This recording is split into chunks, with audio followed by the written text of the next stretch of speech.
Many landlords think that the more money your tenant makes, the better. But after 22 years of being a landlord, I found that's just not the case. In fact, some of my best tenants were blue collar workers, or what other investors call hard hat tenants, and not high earners. So, in the rest of this informal Coach's Corner edition of the podcast, I'll explain why I like these types of tenants and why you might want to try them too. Hey everyone, my name is Chad Carson. You can also call me Coach Carson. And in this show, I teach you how to use real estate investing to become financially free so you can spend your time doing more of what matters. I want to tell you a quick story that taught me this lesson. So it was about 5 years ago, and my wife and I were getting ready to rent a single family house. This is actually one that we used to live in, and so we still self-manage it. And when we put it on the market, we got a lot of applications. So we had more than we needed.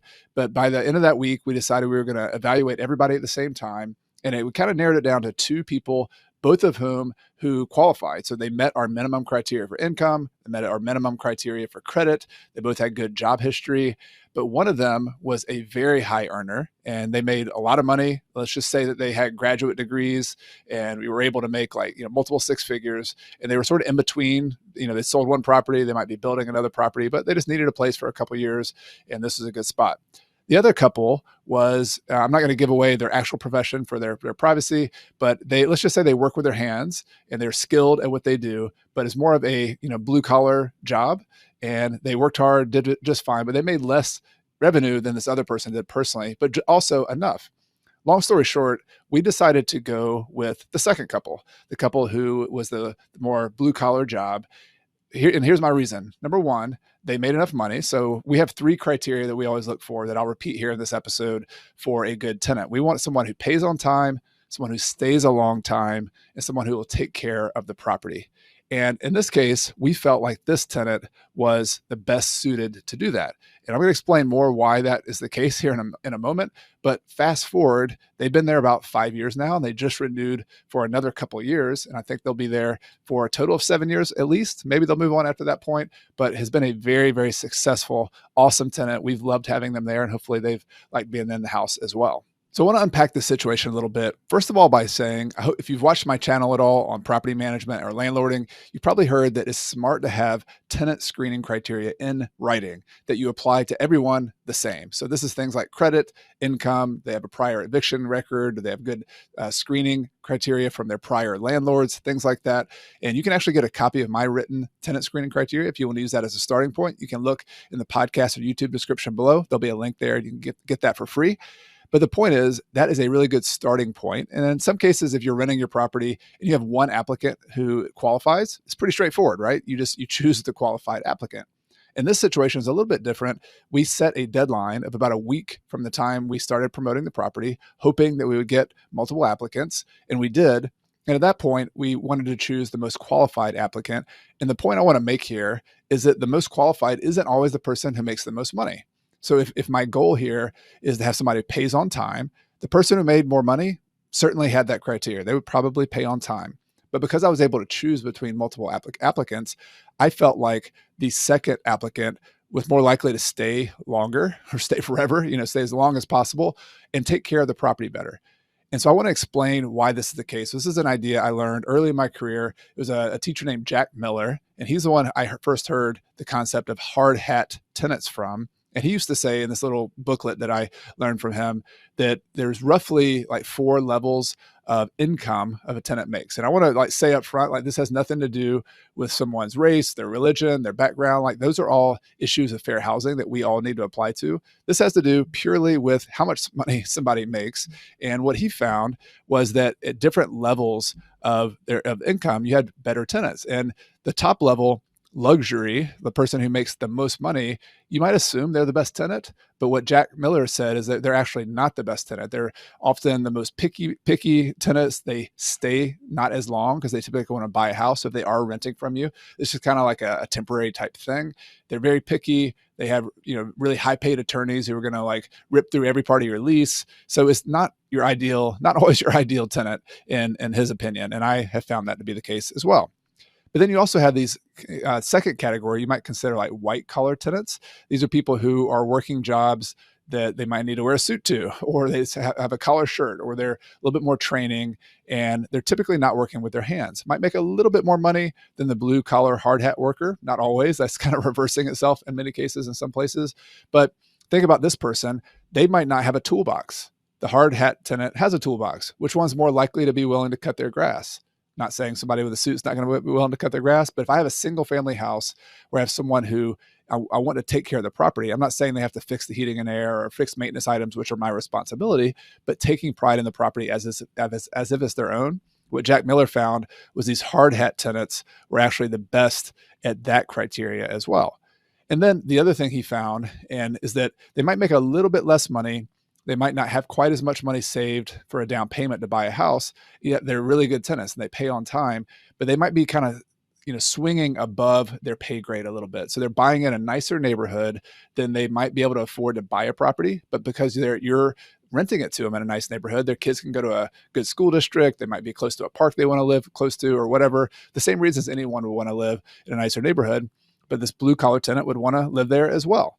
And so they might be more likely to stay a long time for that reason. So it's kind of, they're stretching up a little bit financially to do that. So for all those reasons, there's just a little bit of a nuance here. Jack would always say he liked these hard hat tenants. And this situation that I ran into kind of confirmed that for me as well, that sometimes for your kind of middle income, single family house type properties or middle of the road, single family houses, hard hat tenants are great tenants if you can recruit them or if you can attract them to your property like we did in that situation. I also want to say that we have great low income tenants. So if you looked at their criteria, I've heard a lot of people say when you watch landlording videos, hey, you're going to have the most hassle at low income because they're not going to pay on time or they're not going to do, there going to be more hassle. Sometimes that could be the case, but I have a lot of student rentals in our portfolio. We also have rentals that we rent to people who are on fixed incomes, Social Security. Also I don't do Section 8 rentals, although I'm not against it. I know people who do really well with like government assisted rentals, and they could actually be somebody who pays on time really, really well. Some of my best long-term tenants have been people paying the lowest rent we have. So that is, check that one off the box. They have also stayed really, really long time. My longest term tenants have been fixed income or lower income tenants who stayed in a property that's just affordable, and we've kept the rent affordable. The difference, I think, between maybe a hard hat tenant and a low income tenant is either ability or willingness to take care of the property themselves. Don't want to paint a broad stroke there, but often they don't either have the resources or the skills in some cases to take care of as much, or maybe it's an apartment complex and you don't expect them to go out and cut the grass or do that kind of stuff. So single family house that attracts like someone who wants to store a lot of stuff, go to a certain school district, pretty good fit for these kind of tenants. Often are mobile homes or apartments. We would go to, student rentals or fixed income rentals. Also good tenants, also could pay a long time, but maybe not as ideal in terms of taking care of the property. It might be a little bit higher maintenance for us that we have to do more work. But the reason I wanted to talk about this is there's sort of this preconceived notion sometimes that, higher income better, lower income not as good. I found that to be kind of flipped and the other way around. A lot of my best tenants are in this number 3 and number 4 criteria. And I want to show you next some specific numbers in my town that yours are going to be very different wherever you are, but you'll often find in your town, what are the rents that kind of roughly correlate with some of these levels of income. And I want to show you what I found for my town in Clemson. So my hometown of Clemson, South Carolina, this is roughly what the rent levels look like. And I'll explain what I mean by each of these. So at the top level, what I'm calling luxury, you could also think about this as like the A area of town, like the best, most expensive parts of town would be $2,000 and above. I know people in California or in Manhattan, you're probably laughing at that, saying that's like a closet in renting in Manhattan or something. This depends on your location, right? You could do the same exercise in your area, starting with the most expensive, going all the way down to the least expensive. But in my area, if you get anywhere above 2,000, maybe 2,200, 2,300, you're getting in kind of the luxury area of town that typically attract the luxury type tenants that I was talking about, maybe the white collar tenants as well.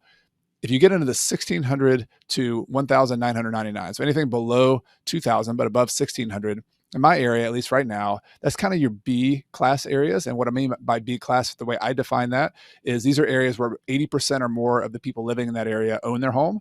There's some rentals, but it's by and large mostly homeowners who own their home. And so I like to own rentals in those neighborhoods, and those would attract, definitely your white collar people I just talked about, but also your blue collar. The home that I rented was in this price range. Its current rent is $1,650. The market rent is probably $1,800 or $1,900. So it's right at kind of the top of the B class area in my town. But we also have properties that you could call C plus properties that are in the $1,000 to $1,500 rentals. These start getting into some of our duplexes or smaller single family houses. I have one very small 3-bedroom, 2-bath house. It's not quite as good a location as this other one. It's a little bit smaller, but still attractive. And it rents for $1,250 per month. So nearby, smaller, not quite as good. It is right in that kind of C plus neighborhood. And then we also have properties that you could call C minus that are in the lower than $1,000 per month. So these are most of our kind of studio apartments, 1-bedroom apartments. These are a lot of our student rentals. People ride the bus to campus. These are also, we have some mobile homes, little small mobile homes that are either rented to some people who have fixed income. Some people just don't have as much money. So this is what the types of properties that we have. And the trick I want to explain here to find your best long-term rental properties, at least that I found, is you've hopefully heard of the concept I talk about a lot called a buy box. This is, figuring out your criteria for what the best property is for you. So for me, my single family houses, I like a 3-bedroom, 2-bath, 15 to 1,800 square foot house. 15 to 1,800 square feet. I like a brick property with a crawl space. Like I have all these criteria. I've had videos where I talk about that. That's the description of the property and the location.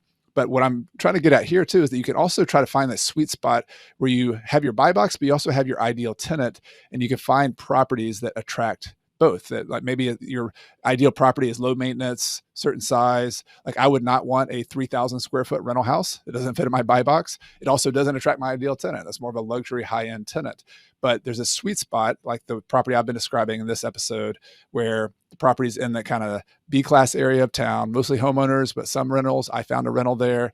It attracts, a kind of aspirational blue collar tenant, and they tend to stay a long time. That's been a great rental for me. We also have, though, a lot of properties that are in this, this C minus area. These are more of our cash flow rentals. These are the ones that make better cash flow over time. Some of them have appreciated well. So if you can find a property in in an area that's a high, good rental, but it's also growing and becoming better and better over time, that's like the best of both worlds. But sometimes you have to trade off. Sometimes you have to trade off cash flow for growth, depending on, which area of town's better or which part of the country is better.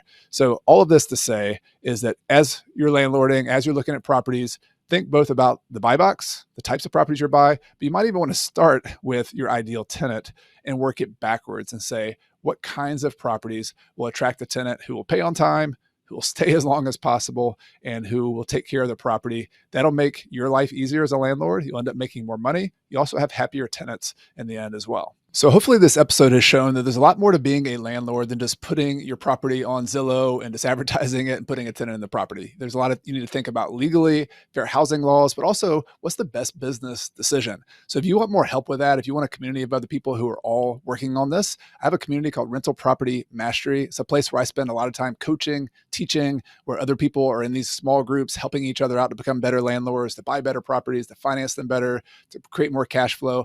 You can check that out at coachcarson.com/RPM.